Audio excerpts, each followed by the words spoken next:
National Indigenous Peoples Day is on June 21st. It is a date that has long held significance because of the summer solstice, the longest day of the year, of course. And this morning, we are looking ahead to some of the upcoming celebrations, including the annual traditional powwow, hosted by NAMI-Res, the Native Men's Residence. Joining me this morning with more is Steve Teekens, Executive Director of NAMI-Res. Good morning to you. Good to have you on the show. Good morning. Thank you. Let's talk about this day, National Indigenous Peoples Day. Tell us about the significance and why it is just so important. Okay, well, National Indigenous Peoples Day is a nationally recognized day.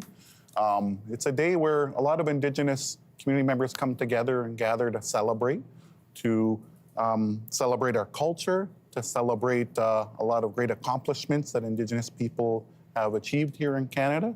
And it's a day also where we invite our non-Indigenous neighbors to come out and participate and celebrate alongside us and learn. And one of the celebrations that happens every year, it's the 23rd annual traditional powwow.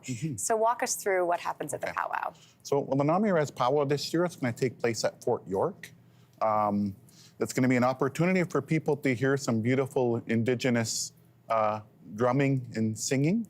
It'll be an opportunity to see some beautiful First Nations dancers dancing their various different types of styles. You'll be able to see some really fancy footwork, some really fast moves of these dancers. People will also have the opportunity to come out and dance themselves if they wish. We welcome everybody to come out and participate. And that's so important to mention. It's such an inclusive event. Families, children, everybody is welcome. It's an event for all ages.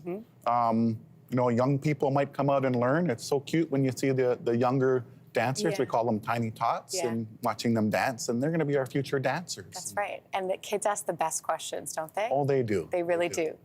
NAMI-Res does a lot of work with Indigenous men experiencing homelessness. This stat blew my mind. 15% of people experiencing homelessness in Toronto are Indigenous. That's right. That is obviously a significant number.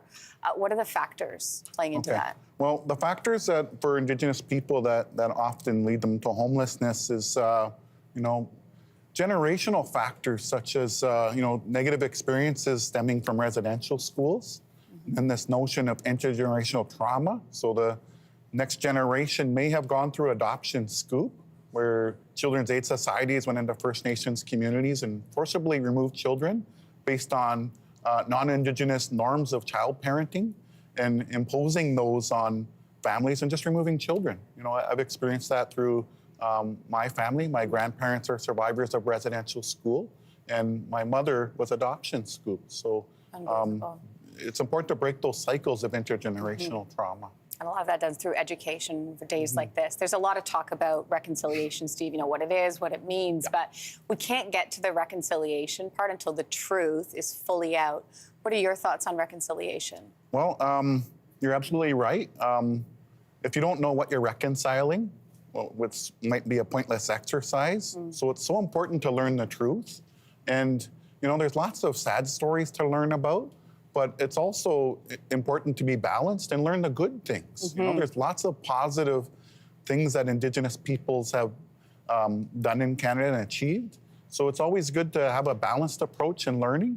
And the only way to learn is often interacting with Indigenous folks. So one way of perhaps learning truth and learning some good stories and celebration could be coming to the powwow and participating yourself. And maybe you'll even meet this gentleman here who's behind you. Can I give a shout out to your best friend? You can, right behind you. Right when Steve sat down, he's like, "There's my best friend, Jay." That's Jay. So Jay's going to be there too, right, He's Steve? going to be there too. Fantastic. Well, thank you for being here today. We really thank you, appreciate Lindsey. It was a pleasure meeting you. You as well. Hey, thanks for watching. If you liked this, be sure to subscribe here, or you can check out more Your Morning videos right here.